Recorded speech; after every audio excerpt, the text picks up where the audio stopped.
Queridos membros da família Quase Tudo, querido visitante, sejam todos muito bem-vindos. Talvez alguém pergunte, por que um vídeo sobre pandemia ou, utilizando uma linguagem mais histórica, um vídeo sobre uma possível peste negra do século XXI? Olha só, não se trata de uma ficção literária ou filme de aventura. Não se trata de sensacionalismo das teorias da conspiração. É um alerta vindo da instituição de saúde mais importante do mundo, a OMS, Organização Mundial da Saúde. Olha só, tanto na epidemia quanto na pandemia, o contágio quase sempre é muito rápido. Normalmente, bactérias e vírus estão por trás dessas infecções generalizadas.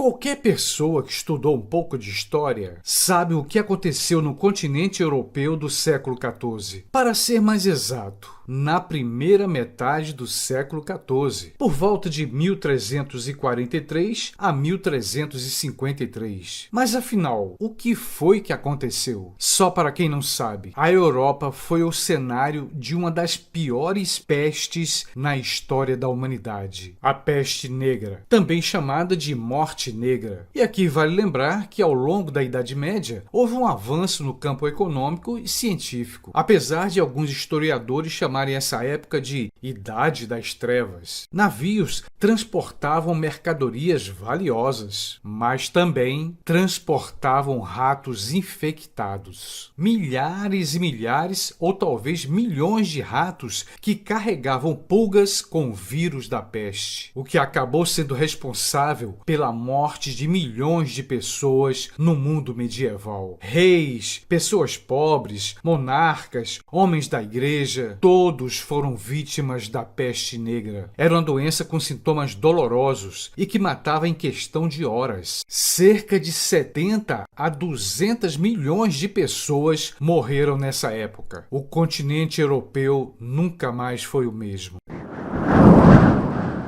A gente sabe que a Idade Média vivia uma atmosfera religiosa. O poder da Igreja Católica era enorme e todos que estavam vivendo aquela época da peste procuravam uma explicação religiosa para o que estava acontecendo. Explicação por tamanha desgraça. Muitos diziam que era o fim do mundo. Por isso, era o momento da penitência.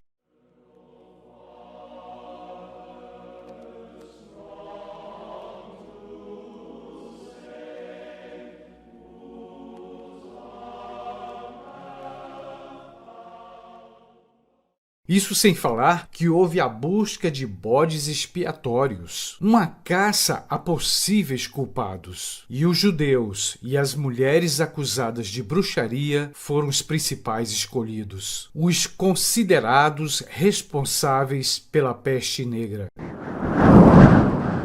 Neste ponto, vou dar um salto na história, uma espécie de pulo no período histórico. Como você já deve saber, a Primeira Guerra Mundial dizimou a Europa entre 1914 a 1918. Com o fim da guerra em 1918, pareceu que era o início de um novo tempo. Um tempo de paz e alegria depois de tanto sofrimento durante o conflito mundial. Mas não foi o que aconteceu. No ano de 1918, uma devastadora pandemia se espalhou pela Europa. A gripe espanhola. Quem não morreu na guerra acabou morrendo com a pandemia. Aliás, a chamada gripe espanhola matou mais pessoas do que a própria guerra do início do século XX. Segundo historiadores e a literatura médica, a causa teria sido o vírus influenza do subtipo H1N1. A gripe espanhola matou cerca de 100 milhões de pessoas. Lembrando que a Primeira Guerra Mundial tinha provocado 8 milhões de vítimas fatais. Mas a gripe espanhola foi pior que a Primeira Guerra Mundial. A gripe espanhola é considerada, até hoje, a pandemia mais letal e devastadora da história humana. A maior e pior pandemia do início do século XX. Cerca de 5% da população mundial foi dizimada. Posso resumir que a peste negra e a gripe espanhola foram as piores pandemias da história da humanidade. Hoje, somos quase 8 bilhões de pessoas no planeta Terra. O maior problema é o medo das pandemias se espalharem e ameaçarem a população mundial. E, por ironia, um medo que vem do mundo moderno e das suas modernas invenções. Por exemplo, pessoas infectadas que viajam de avião de um país para outro. Ou seja, o mundo sendo infectado por pandemias através das novas tecnologias de transporte.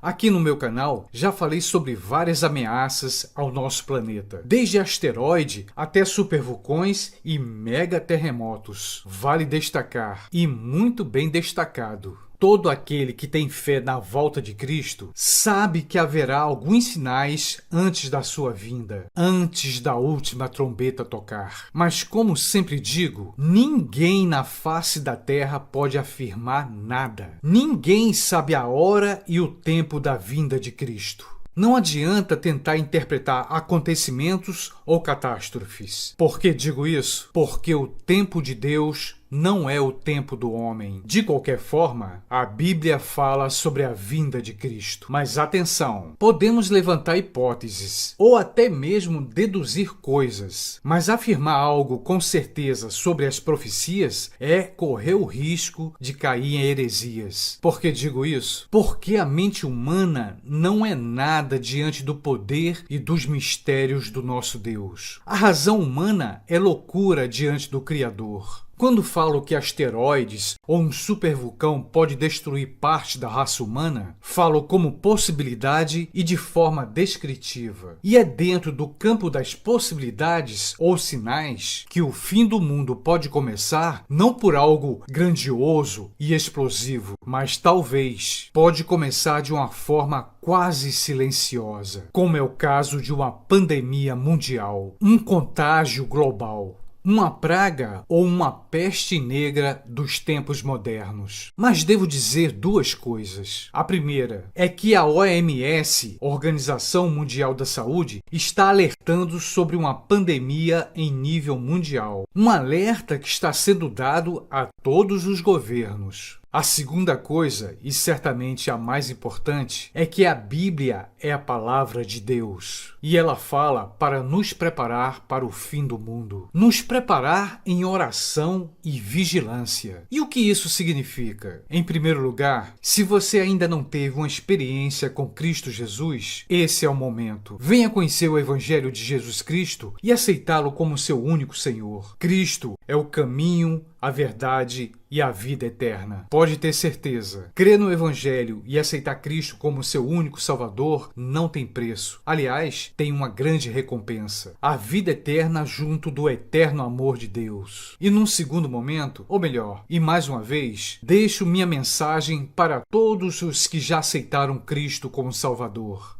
Não podemos esfriar na fé. A vinda de Cristo está próxima. A profecia vai se cumprir. É o momento de obedecer o que Cristo nos ordenou, pregar o Evangelho a toda a criatura. Não importa como e nem onde, o Evangelho de Cristo deve ser pregado. E é o que tenho buscado através deste canal. Mas sempre vou precisar da sua ajuda e colaboração. Para isso, preciso esclarecer alguns detalhes. Para que a plataforma do YouTube perceba o movimento do canal, é necessário que você se inscreva gratuitamente. Além disso, peço que você compartilhe este vídeo em suas redes sociais. E se você achou o conteúdo deste vídeo importante, deixe o seu like, a sua curtida. Mas se não gostou, pode deixar o dislike. Porque, de uma forma ou de outra, isso cria um movimento no canal que faz com que o YouTube perceba e divulgue o canal Quase Tudo. Com esses pequenos passos, você vai estar ajudando essa missão de levar o Evangelho